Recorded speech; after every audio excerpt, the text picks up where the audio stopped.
When you hear Sri Lanka, is this still what comes to your mind? Honestly, I used to think the same, but coming here and seeing it for myself changed that. This is what Sri Lanka truly is. A land of calm hills, kind hearts, soulful culture, and unforgettable beauty. This is Sobi, your travel enthusiast here, to show you the real side of this island. The one I wish I had seen earlier.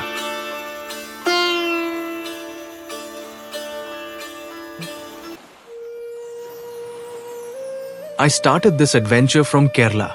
This time, instead of heading straight to my second home in Doha, I decided to make a stop in Sri Lanka.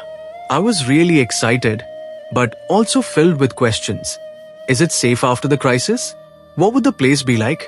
As we approached, Sri Lanka looked stunning from the sky, as you can see. I couldn't wait to explore.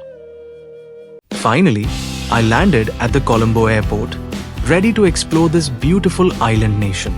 Right at the airport, I was greeted by my friendly local guide Ranga, who was with me for the entire trip. Our first stop was Colombo. That's where we headed to kick off our Sri Lanka adventure. And with just the first look of the city, I felt genuinely happy. All the doubts and negative thoughts I had completely vanished. I loved landing here, and right from the start, my guide welcomed me with such warm hospitality.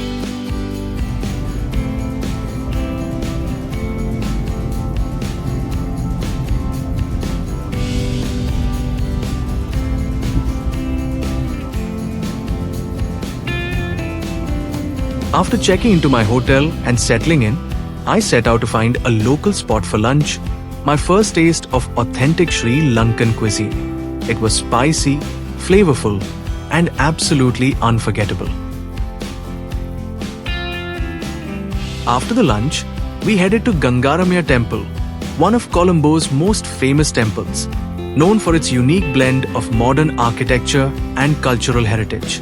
Entry is free, and inside, you'll find a fascinating collection of artifacts, including intricate Buddha statues, elephant tusk sculptures, and gifts from around the world. It's a beautiful mix of history, culture, and craftsmanship. Next, we headed to the iconic Lotus Tower, the tallest structure in South Asia, standing at 350 meters.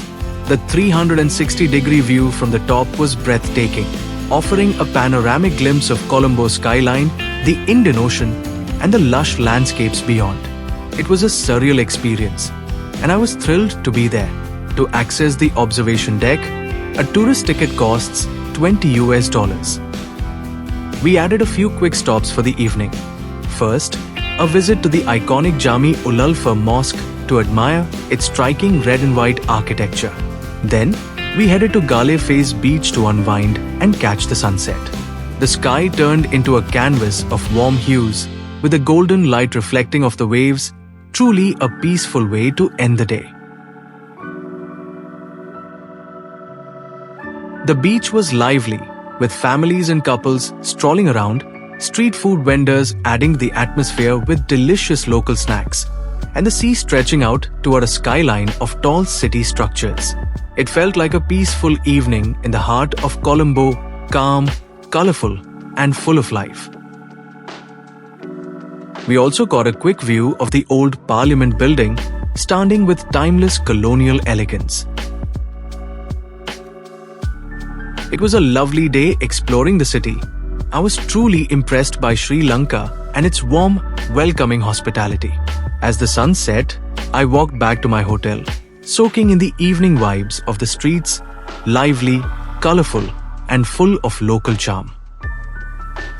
I enjoyed a few drinks at the hotel bar, known for its authentic Scottish-themed pub that blends style with a touch of sophistication, followed by a delicious local dinner.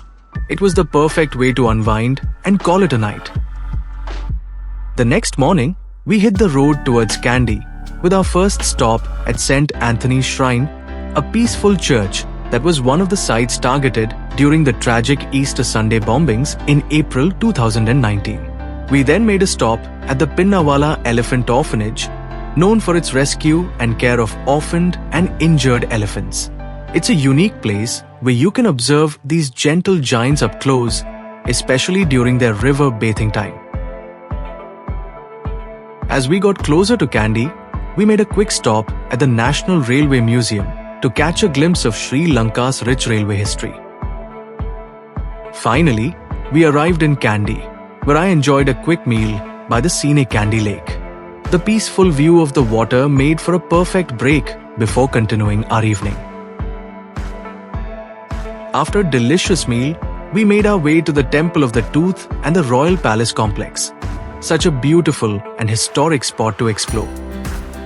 And to wrap up the evening, we went to see the traditional cultural dance performance. You can grab tickets right at the counter, and honestly, don't miss it. It's an incredible showcase of Sri Lankan culture. The music, the costumes, the energy. It's all just amazing.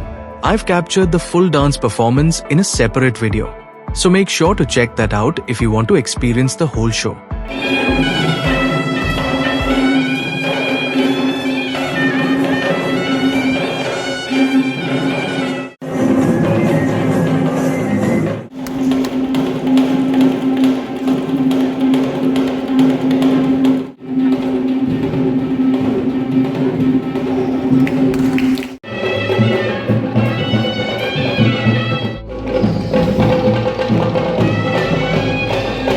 It was a long and eventful day, and after dinner, I just crashed onto my hotel bed, completely exhausted but so satisfied with everything I experienced.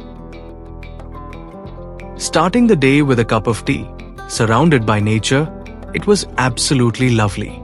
My next stop is Nuwara Eliya, known for its lush tea plantations, but before that, we're making a stop at Bhairava Kanda Buddha Temple.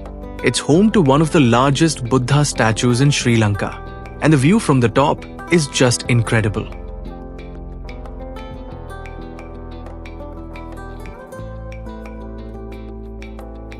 From Kandy, we now head towards Nuwara Eliya, one of Sri Lanka's most scenic hill stations. The journey itself is lovely, with winding roads, endless greenery, and a noticeable change in climate as we climb higher. The air becomes misty and cool, and the views just keep getting better. Nuwara Eliya is often called Little England because of its colonial-style buildings, cool weather, and beautiful tea plantations. It really does feel like a piece of England nestled in the hills of Sri Lanka.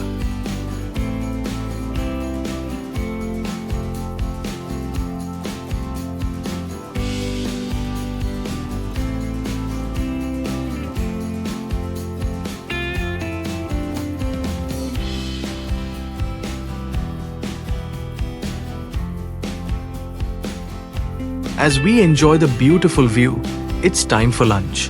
Just after crossing the tunnel, we reach the famous Ramboda Falls Hotel, well known for its restaurant.